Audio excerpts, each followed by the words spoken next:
Bon, je suis tombé sur ce post que je trouve extrêmement inquiétant et je vais laisser les débats spéculatifs sur l'IA générale, sur la super IA qui nous détruit, tout ça, je laisse ça de côté. Bon, moi, j'adhère pas à ces thèses comme quoi l'IA va nous détruire. Par contre, ce que nous, on va faire de cette IA, ça, c'est une autre paire de manches. Et là, il y a des gros warnings rouges qui s'allument.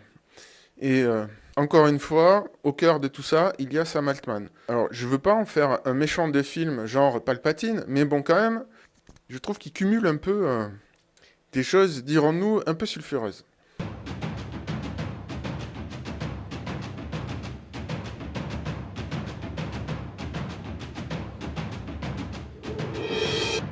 Alors, il faut que je vous donne un peu de contexte pour que vous compreniez. L'auteur de ces propos, c'est Leopold Aschenbrenner, qui a récemment commis, c'est un ancien d'OpenAI, qui a commis un texte la prochaine décennie sur les IA. Il dit que l'AGI devrait arriver autour de 2027. Pourquoi pas?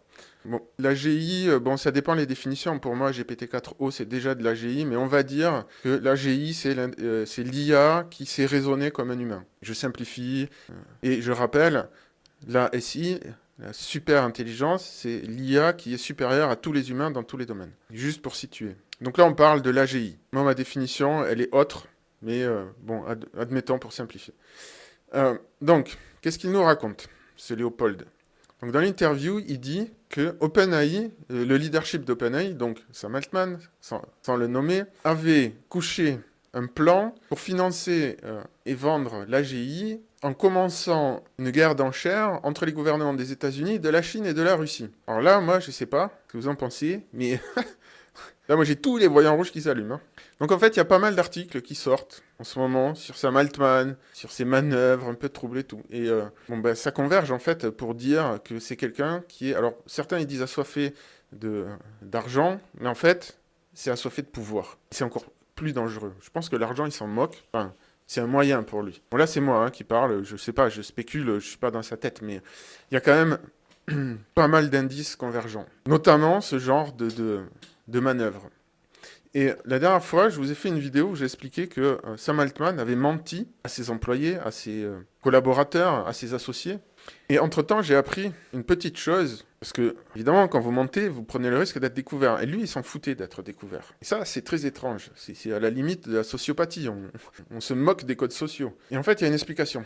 C'est que dans les contrats que signent les employés d'OpenAI, ils ont droit à des stock options, donc qui doivent valoir plusieurs millions aujourd'hui. Et en échange, ils ont signé de ne divulguer aucune information qui pourrait porter atteinte à la compagnie, à ses dirigeants. Donc ils ne peuvent absolument pas critiquer OpenAI s'ils le quittent, sous peine de perdre leur magot. Et ça explique pourquoi il a pu leur mentir comme ça. Il savait qu'il ne craignait rien. Donc ça, c'est la première news qui le concerne. La deuxième news, c'est que OpenAI, alors, il n'y a pas que Sam Altman dans OpenAI, on est d'accord, mais bon, vient juste d'embaucher l'ancien patron de la surveillance de masse de la NSA. Là encore, c'est le genre de news, moi, qui me font pas du tout plaisir, hein. J'ai des gros warnings rouges qui s'allument. Mais qu'est-ce que c'est que cette histoire? Et autre news qui va un peu dans le même sens. Donc ils viennent chez OpenAI d'embaucher 35 lobbyistes qui vont influencer la régulation des IA. Donc je vous fais pas un dessin, je pense que vous avez compris. On est face à quelqu'un qui a bien compris le potentiel des IA et qui joue au jeu de trône, Game of Thrones, pour être au sommet de tout ça. Et là, il est en train de manipuler des États. On a quand même quelqu'un qui est capable d'aller jusque-là. Je ne sais pas si vous vous rendez compte.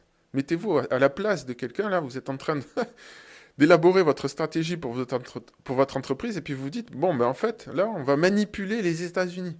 Et l'idée, c'est évidemment pas de refiler la GI aux États-Unis, à la Chine ou à la Russie, c'est de la financer. Elle va être développée chez lui, dans sa boîte, une fois qu'il a l'argent. Et après, qu'est-ce qu'il en fait? Est-ce qu'il va vraiment la donner au pays à quel il a promis, ou est-ce qu'il va l'utiliser pour fabriquer la super IA entre-temps Bon, bref, vous avez compris, vu que c'est quelqu'un qui n'a aucun scrupule à mentir, bon voilà, et qui est assoiffé de pouvoir visiblement, ben, c'est pas moi qui le dis, hein, il y a plusieurs articles, je mettrai les liens, vous pourrez aller vérifier par vous-même. Bon ben voilà, moi je pense qu'on est face à quelqu'un d'extrêmement dangereux là, qui joue avec le feu d'une part, l'IA c'est effectivement un pouvoir gigantesque, hein, enfin de plus en plus.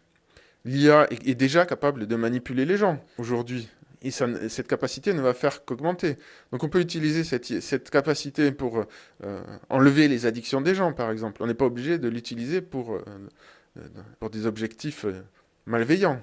Donc voilà, je pourrais commenter longuement ces 3 news, mais ça s'accumule avec le reste concernant ce personnage qui a l'air de vouloir prendre un rôle de méchant de film. C'est bon, j'ai l'impression d'être un peu dans l'emphase en disant ça, mais franchement, je suis pas sûr, hein.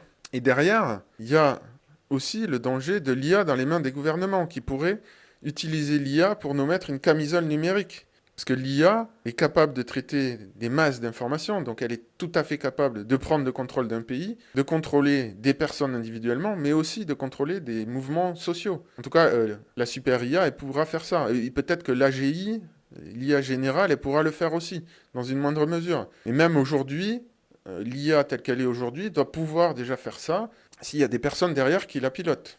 Donc il faut faire très très attention avec ce que les gouvernements font des IA en ce moment, hein. Je crois que je ne le répéterai pas assez sur cette chaîne. Autant je suis pro-technologie, pro-IA, parce que je pense qu'elles vont nous apporter la santé et la prospérité, autant il faut faire attention à ce qu'on fait avec, hein, et à qui on la donne.